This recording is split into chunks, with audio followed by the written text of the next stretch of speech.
Hello and welcome to Ask Auto Guru. मैं चेतन पाटिल लेकर आया हूँ हर संडे की तरह इस संडे भी आपके लिए नया संडे कमेंट बॉक्स, जहां पर हफ्ते भर के आप ही के द्वारा पूछे गए कुछ चुनिंदा सवालों के मैं देता हूँ जवाब। तो इस संडे भी कुछ चुनिंदा ही सवाल मैंने लिए हैं, क्योंकि सभी कमेंट्स को पढ़ना, प्रैक्टिकली उनके जवाब देना एक्चुअल पॉसिबल नहीं है।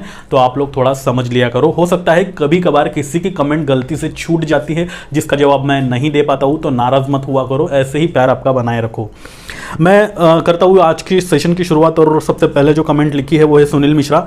ये लिखते हैं, नमस्कार, मेरी हेल्प करें, मुझे सर्विकल प्रॉब्लम है, सर्वाइकल प्रॉब्लम है, बाएं हाथ में जिससे क्लच किया जाता है, मुझे बहुत पेन होता है। कौन सी बाइक सबसे आरामदेह है 100 सीसी या 125 सीसी के बीच?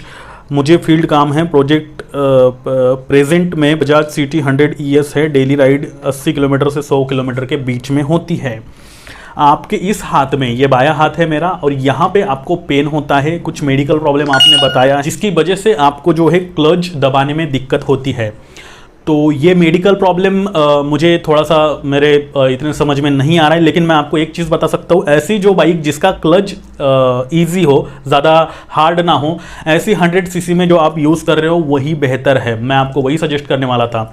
लेकिन फिर भी आप एक बार जा करके शोरूम में 3 से 4 100 सीसी की जो मैं बाइक के नाम बता रहा हूँ उनके एक्चुअल टेस्ट करो, चेक करो, क्योंकि आपको कितना पेन हो रहा है ये सिर्फ आप ही जानते हो, ना मैं जानता हूँ, ना यहाँ जो ये कमेंट सुन रहा है कोई नहीं जानता। तो आपके अकॉर्डिंग आप पहले 3-4 गाड़ियाँ, प्लैटिना एज गियर पहली, उसका मैं जानता हूँ क्लच थोड़ा सा अच्छा है, पल्सर 125 जो वो आ रही है, ग्लैमर, सुपर स्प्लेंडर इनका है थोड़ा सा हार्ड है। देन टीवीएस की Star City, Platina H gear और पल्सर 125, इन तीनों के अलावा एक और गाड़ी का नाम मैं आपको बता रहा हूँ जो यामाहा की तरफ से आती है, लेकिन वो 150 सीसी सेगमेंट में आती है, FZS V3। आप इन चारों गाड़ियों में से कोई एक शॉर्टलिस्ट करो, इन सभी के एक बार क्लच दबा करके देखो, प्रैक्टिकली जा करके देखो, जो आपको कंफर्टेबल लगे आपके हिसाब से आप उनमें से कोई एक गाड़ी चूज कर सकते हो। इसका रीजन सिर्फ इतना है कि आपके हाथ में कितना पेन हो रहा है ये सिर्फ आप जानते हो। मैंने दोबारा ये लाइन कही क्योंकि अगर मैं यहाँ पे कोई और गाड़ी सजेस्ट कर दूं, आप जाकर के वो खरीद लो और फिर कुछ समय बाद आपको अगर प्रॉब्लम आने लग जाए तो ये मुझे भी कहीं ना कहीं अच्छा नहीं लगेगा। तो आप जिस तरह से मैंने बताया है वो करो। इसके अलावा जहां तक मैं जानता हूँ, मेरी वाइफ खुद डॉक्टर है, तो मैंने उससे पूछा भी, सर्वाइकल प्रॉब्लम ये पीछे का होता है, जो आपका बैकबोन होता है, शायद वहाँ हो सकता है, वहाँ पे भी पेन है। तो ये 3-4 गाड़ियों के सस्पेंशन जो मैंने बताया वो भी कंफर्टेबल है, प्लैटिना कंफर्ट के नाम से ही जानी जाती है। मैं इसको आपको ज़्यादा रिकमेंड करूँगा, आप एक बार शोरूम में जा करके ये सारी चीज़ें एक बार चेक कर लो, हो सकता है आपके प्रॉब्लम का सोल्यूशन आपको खुद मिल जाए। बढ़ते हैं आगे, अगली कमेंट राबरी अजय, और ये लिखते हैं, सर BS6 शाइन में इंजन ऑयल कैपेसिटी कितनी है, 10W30 या 1040 कितनी है? कैपेसिटी पूछा है आपने, और फिर ठीक है, इनका मानना है, मतलब पूछना है कौन सा ऑयल सही रहेगा, 10W30 या फिर 10W40। होंडा का ही आप डालो, 10W30 फिलहाल डालो। अगर गाड़ी नहीं है तो, गाड़ी को 3 या 4 साल 5 साल हो गए हैं आप यूज़ कर रहे हो, तो फिर 10W40 यूज़ करो, क्योंकि ग्रेड ऐसा होता है कि इंजन हमारा नया होता है, उसे ज़्यादा चिकनाहट की ज़रूरत नहीं होती है, सॉरी गाढ़ेपन की ज़रूरत नहीं होती है। लेकिन जैसे जैसे गाड़ी अपनी पुरानी होते जाती है, इंजन के स्पेयर पार्ट घिसने लग जाते हैं, तो वहाँ पे हमें गाढ़े इंजन की ज़रूरत जो है महसूस होती है। इसलिए आप बाद में 40 का डालो, अभी 30 का डालो, 10W30 बाद में 10W40। तो ऐसा है। बढ़ते हैं आगे, अमोल शिंदे, और अमोल शिंदे जी लिखते हैं, TVS अपाचे 125 सीसी सेगमेंट मध्ये येणार आहे का?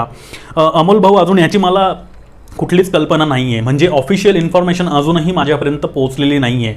मतलब अभी तक इसकी कोई ऑफिशियल इन्फॉर्मेशन मुझ तक तो नहीं पहुंची है, और मैं तब तक वीडियो नहीं बनाता जब तक पूरी तरह से श्योर ना हो जाऊँ, क्योंकि अगर वीडियो बना दिया और फिर वो गाड़ी लॉन्च ना हुई तो फिर मेरे व्यूवर्स, मेरे सब्सक्राइबर्स के साथ कहीं ना कहीं धोखाधड़ी वाली बात वो होती है। तो जैसे ही कोई अपडेट आएगी मैं आपको बता दूंगा, अमोल शिंदे जी। बढ़ते हैं आगे, अगली कमेंट है किशोर जी, नाम ही इनका किशोर जी है। ये लिखते हैं, भाई मैंने अपनी बाइक में अलॉय व्हील ब्लैक से रेड किया है और टैंक पैनल्स भी लगाए हैं, तो क्या ये लीगल है या फिर इलीगल है? अलॉय व्हील्स ब्लैक से रेड किया है, टैंक पैनल भी चेंज किया है। इसके बारे में मैं इतना तो नहीं जानता, लेकिन एक चीज़ मैं ज़रूर बताना चाहूँगा कि लीगल वाली चीज़ें वो होती है जो कि गाड़ी पे इफ़ेक्ट नहीं करती है। इलीगल वाली चीज़ वो होती है कि पूरी सूरत ही गाड़ी की बदल दे। मैंने इससे पहले भी वीडियो बना करके बताया था और अभी भी मैं वही कह रहा हूँ कि ऐसा कोई भी मॉडिफिकेशन मान लो मार्केट से आप गाड़ी लेकर के आए हो, कोई XYZ R15 समझ लो, मैं उसका एग्जांपल इसलिए दे रहा हूँ, उसमें कई सारे मॉडिफिकेशंस होते हैं। रॉयल इनफील्ड की क्लासिक 350 ही ले लो, अगर मैं 350 घर पे लेके आया तो एज इट इज शोरूम से जैसे मैं उतार के लाया वैसी ही गाड़ी RTO में भी रजिस्टर्ड होगी, उसके चेसिस नंबर, उसके कई सारी चीज़ें जो भी है, पूरी की पूरी गाड़ी जैसी आप लाए वैसी ही दिखनी चाहिए। अब अगर उसकी पूरी की पूरी आइडेंटिटी चेंज हो रही है, वो पूरा उसकी सूरत ही चेंज हो रही है, बाद में पहचानी भी नहीं जा रही है, ऐसे अगर कोई मॉडिफिकेशन आप करते हो तो दैट इज इलीगल।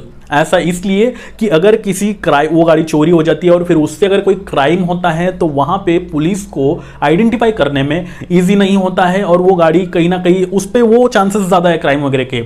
ये तो चलो एक एग्जांपल, इसके अलावा और भी कई सारी चीज़ें घट सकती है ऐसे मॉडिफिकेशन से। तो रॉबरी हो सकती है, कुछ भी हो सकता है। किसी को अभी आजकल तो ऐसे न्यूज़ भी आने पीछे कुछ दिन पहले आए थे, चलती गाड़ी से किसी ने चैन खींच ली, गले की कान का कुछ खींच लिया, मतलब ऐसे कई सारे। तो CCTV में वो प्रॉपर कैच नहीं होती है, और अगर हो भी गई तो उसकी आइडेंटिटी जो है वो नहीं आ पाती है। नंबर चाहे सेम ही हो लेकिन फिर भी आड़े टेढ़े नंबर भी इलीगल है, तो वो इसीलिए है। तो सिंपल है, क्लियर है, एक बात आप समझ लो कि ऐसा कोई भी मॉडिफिकेशन जिससे गाड़ी की पूरी सूरत ही चेंज हो रही हो, दैट इज इलीगल। अब आपने जो मॉडिफिकेशन किया है, अलॉय व्हील्स जो है आपने ब्लैक से रेड किए हैं, उसके बाद टैंक पैनल्स चेंज किया है, मेरे हिसाब से, मैं कोई तज्ञ नहीं हूं लेकिन इतना तो मैं जरूर जानता हूं, ये शायद चल जाए, और अगर किसी पुलिस वाले की आप पे नज़र पड़े तो शायद वो फाइन भी लगा सकता है। यही चीज़ है, आप अगर हो सकता है तो वापस चेंज कर लो, अदरवाइज कोई दिक्कत नहीं, जितना दिन चलता है चला लो। ऐसा मैं नहीं कह रहा हूँ, आपके ऊपर डिपेंड करता ही है। अगली कमेंट है मिंटू खान, ये लिखते हैं, सर जी ये मेरे पास HF डिलक्स BS6 हीरो की बाइक ली है, मैंने आज उसकी पहली सर्विस कराई है, उसमें कंपनी वालों ने हीरो ऑयल डाला है, क्या जी सही है, क्या ये सही है? प्लीज़ ब्रदर बताएं। आपने बहुत अच्छी जानकारी दी, थैंक्स। प्लीज़ और मेरे अगली सर्विस में कौन सा इंजन ऑयल डलवाना, प्लीज़ मैसेज रिप्लाई ज़रूर करना। आपका बहुत बहुत धन्यवाद, very very nice information, thanks जी। मिंटू खान, देखो ब्रदर ऐसा है कि हीरो का ऑयल हीरो की गाड़ी में सर्विस सेंटर वाले डेफिनेटली डालेंगे, ये होंडा वाले होंडा का ही डालेंगे, बजाज वाले बजाज का ही डालेंगे। इफ़ इन केस उनके ब्रांड का ऑयल अवेलेबल नहीं है तो दूसरे ब्रांड का वो डालते हैं, जिसमें कोई दिक्कत नहीं है। ग्रेड सेम होना चाहिए, 10W30 है तो 10W30 ही होना चाहिए, 40 या फिर 50 नहीं होना चाहिए। तो हीरो का ऑयल डाला है, किस ग्रेड का डाला है ये अभी आपने मेंशन नहीं किया है, आप एक बार पूछो उनसे, उन्होंने जो डाला होगा सही डाला होगा। हीरो का डाला है तो 10W30 ही मैं समझ के चलता हूँ ऐसा कि डाला होगा, तो बिल्कुल सही डाला होगा। दूसरी बार सर्विसिंग के लिए जाओगे तो वही ऑयल आप यूज़ करो, कोई दिक्कत नहीं होने वाली आपकी गाड़ी को। और आप हमारे साथ बहुत पहले से जुड़े हो, इसके लिए बहुत बहुत धन्यवाद आपका। बस ऐसे ही आप ही लोगों की वजह से ये आस्क ऑटो गुरु चैनल आज इस मुकाम पर पहुंचा है, और ये अपना मुकाम वैसे है नहीं, इससे भी बहुत आगे जाना है अपने को। बस आप लोगों का ऐसा ही सपोर्ट बनाते रहो।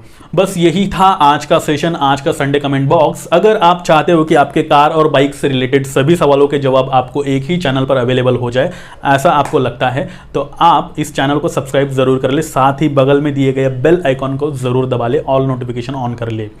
और अगर आप चाहते हो कि आपको 100% प्रैक्टिकल रिव्यूज, मतलब ऐसे रिव्यूज आपको पसंद है, तो भी ये चैनल आप सब्सक्राइब कर सकते हो, क्योंकि यहाँ पे सिर्फ और सिर्फ प्रैक्टिकलिटी पे बात की जाती है, ना कि किसी धड़ल्ले से कोई भी बात आ गई और सामने रख दी, ऐसा नहीं है। इस चैनल पर भरोसा रखने वालों का दिल से शुक्रिया, ऐसे ही प्यार बनाते रहो। और इसी के साथ हमारे साथ जुड़ने के लिए आपको नीचे डिस्क्रिप्शन में इंस्टा, ट्विटर, फेसबुक की भी लिंक दे रखी है। अगर आपके कुछ सवाल है तो आप वहां पर जाकर मुझे फॉलो करके आपकी दुविधाएं वहां पर भी पूछ सकते हो।